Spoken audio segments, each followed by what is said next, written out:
कीटविध्वंसी विधात्री वरदे नमः। रूपं देहि जयं देहि यशो देहि यशो देहि। नमस्कार, আমি বিবৃতি চ্যাটার্জি। আমার তরফ থেকে ভারত টিভির প্রত্যেকটি দর্শককে জানাই শারদীয়ার প্রীতি ও শুভেচ্ছা। আনন্দে কাটাবেন, সুস্থ থাকবেন। আর এবার দেবী পক্ষে দেবী চৌধুরানী 26শে সেপ্টেম্বর নিশ্চয়ই দেখবেন।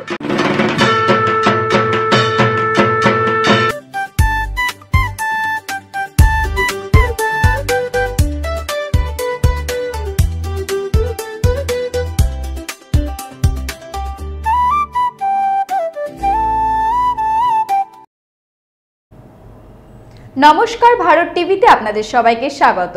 সবাইকে নবমীর সন্ধ্যার অনেক অনেক শুভেচ্ছা। দেখাবো রায়গঞ্জের কিছু পুজো মণ্ডপ।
এবার দেখাবো রায়গঞ্জের মিলনপাড়ার মহিলা সমিতির পুজো।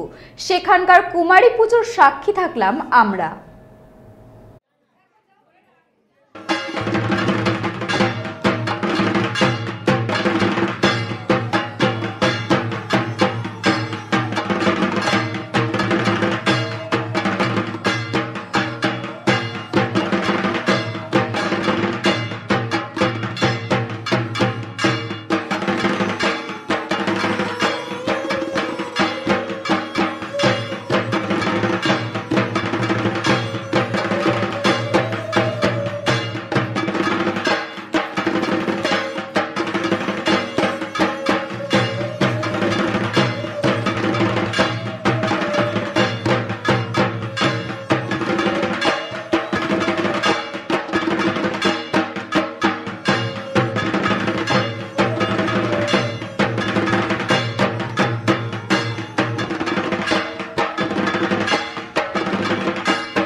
দাদা আপনার নাম?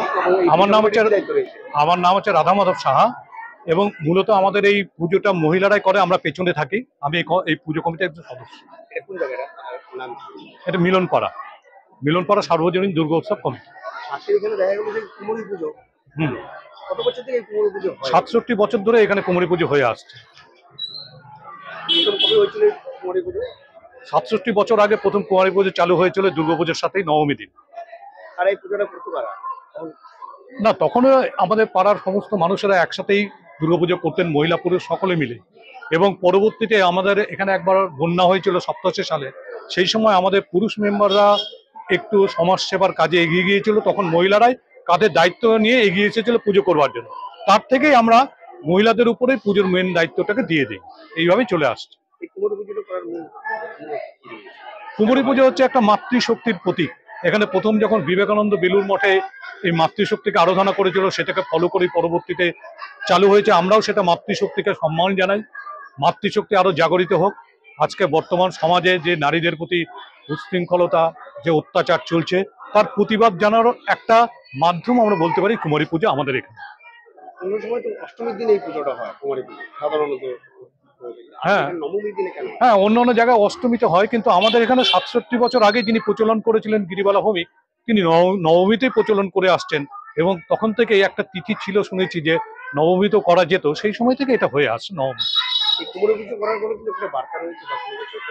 হ্যাঁ, বার্তা অবশ্যই রয়েছে যে আমাদের এখানে যারা মহিলারা সবসময় আমাদের পাশে এসে দাঁড়ায় বিপদে, তারা আরো বেশি জাগ্রত হবে, তারা অন্যায় অত্যাচারের প্রতি প্রতিবাদী হয়ে উঠবে এই পুজোর মধ্য দিয়ে মাতৃরূপী। সেটাকে আমরা আরাধনা করছি, তাদেরকে মেসেজ দিচ্ছে তারা সেই মাতৃরূপীকে স্মরণ করে তারা এগিয়ে আসুক সমাজের জন্য, সমাজের কাজ করবার জন্য। আপনার নাম ওই পুজো কমিটির কি দায়িত্ব রয়েছে? আমার নাম কেয়া কর চৌধুরী। পুজো কমিটির কি দায়িত্ব রয়েছে? পুজো কমিটির কি দায়িত্বে আপনি রয়েছেন? আমি এখানকার পুজো কমিটির সভাপতি। কত বছরের পুরনো এই পুজো? এই পুজো 67 বছরের পুরনো পুজো। আচ্ছা, সব জায়গায় অষ্টমী দিন কুমারী পুজো হচ্ছে, এখানে নবমী দিন কুমারী পুজো হচ্ছে, বিশেষ কারণ আছে কি? এর বিশেষ নিশ্চয়ই কোনো কারণ আছে, কারণ সেটা সঠিকভাবে আমরা জানতে পারিনি। যিনি এই পুজোর প্রচলন করেছিলেন গিরিবালা ভৌমিক, তিনি 67 বছর আগে তিনি নবমীর দিনে এই পুজোটার প্রতিষ্ঠা প্রচলন করেছিলেন।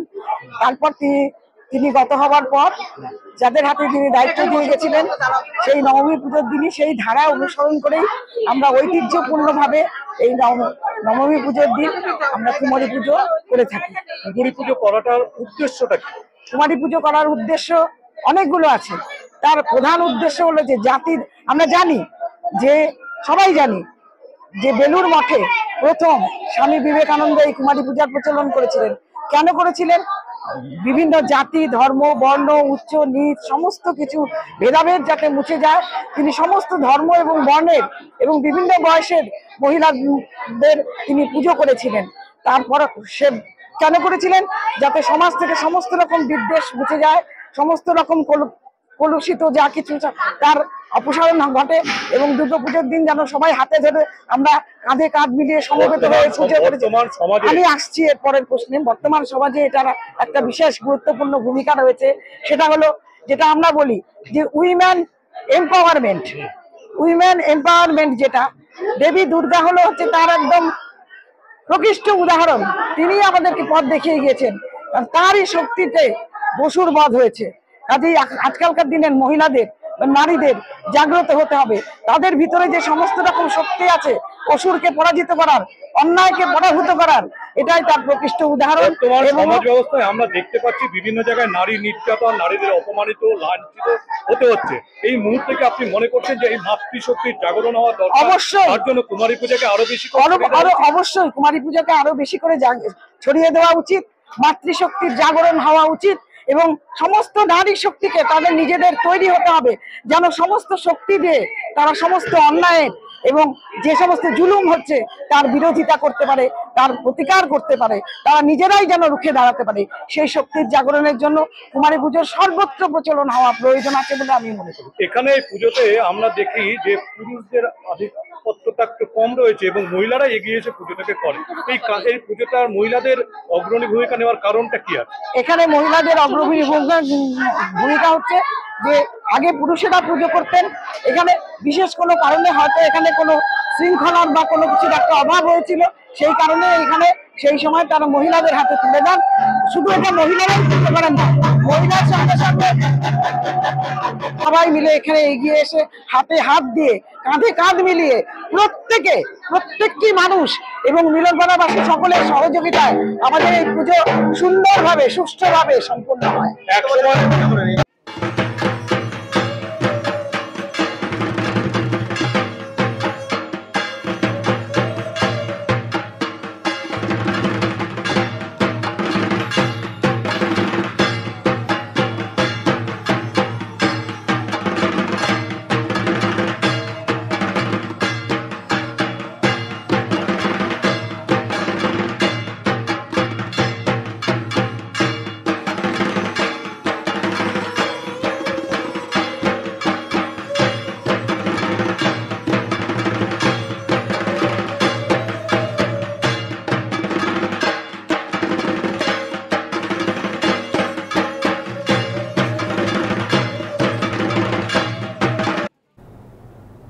এবারে দেখাবো ইটাহারের আচার্য বাড়ির পুজো। বনেদি বাড়ির সেই পুজো আমাদের সামনে তুলে ধরেছেন আমাদের প্রতিনিধি নন্দিতা। দেখুন।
এই মুহূর্তে আমরা পৌঁছে গিয়েছি ইটাহারের বনেদি বাড়ির পুজো, আচার্য বাড়ির পুজো। বহু প্রাচীনকাল থেকে এখানে পুজো করে আসছে। প্রাচীনকালের পুজো আমরা আজ আপনাদের সামনে তুলে ধরছি। এখানে কিন্তু একটু অন্যভাবে দুর্গাপূজা হয়। যেভাবে আমরা দুর্গাপূজা দেখে থাকি যে যজ্ঞ হয়ে ঢাকের ওপর কাঠি পরে দুর্গাপূজা হয়, এখানে কিন্তু একটু অন্যরকমভাবে দুর্গাপূজা হয়। এখানে দুর্গাপূজাতে ঢাকের ওপর কাঠি পড়ে, এখানে দুর্গাপূজাতে যজ্ঞ হয়। এখানে ছোট বড় প্রত্যেকে এসে মায়ের পুজোতে সামিল হয়। বহু প্রাচীনকাল থেকে এই পুজো হয়ে আসছে। বংশধরেরা বলছে যে এই পুজো বহু প্রাচীন পুজো, প্রায় 400 বছরের পুরনো এই পুজো।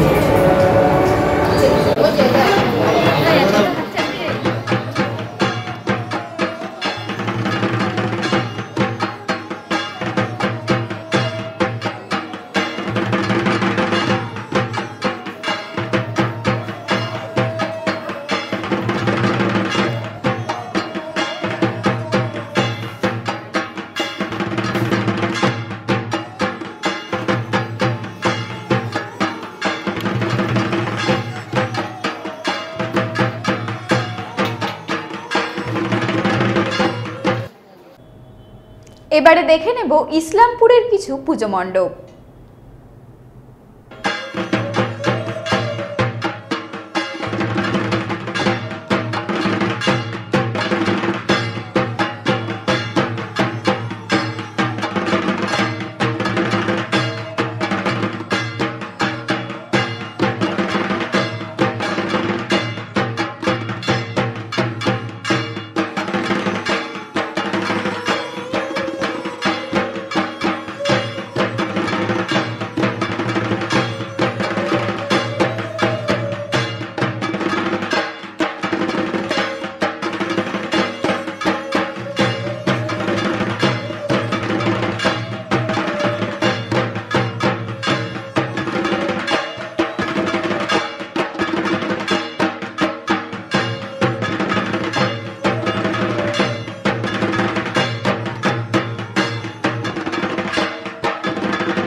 সঙ্গে থাকুন, দেখতে থাকুন ভারত টিভি, প্রতিদিন প্রতিক্ষণ মানুষের পাশে।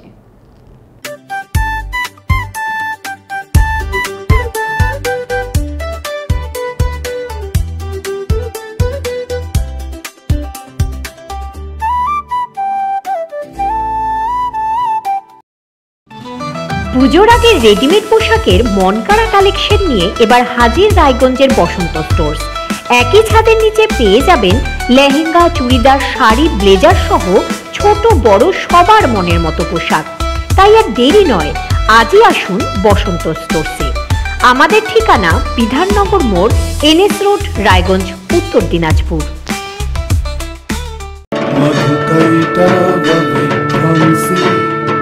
विधात्री वरदे नमः रूपं देहि जयं देहि यशो देहि यशो देहि। নমস্কার, আমি প্রসেনজিৎ চট্টোপাধ্যায়। ভারত টিভির সমস্ত শ্রোতাদের আমার শারদীয় শুভেচ্ছা, অভিনন্দন, ভালোবাসা। দেখতে দেখতে পুজো চলে এলো, সেখান থেকে আমরা আমাদের দেবী চৌধুরানীর যাত্রা শুরু করলাম।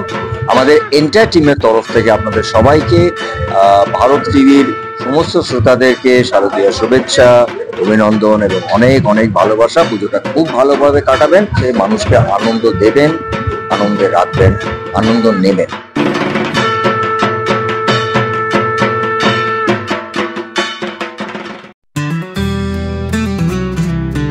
গ্রসারি থেকে কসমেটিক্স,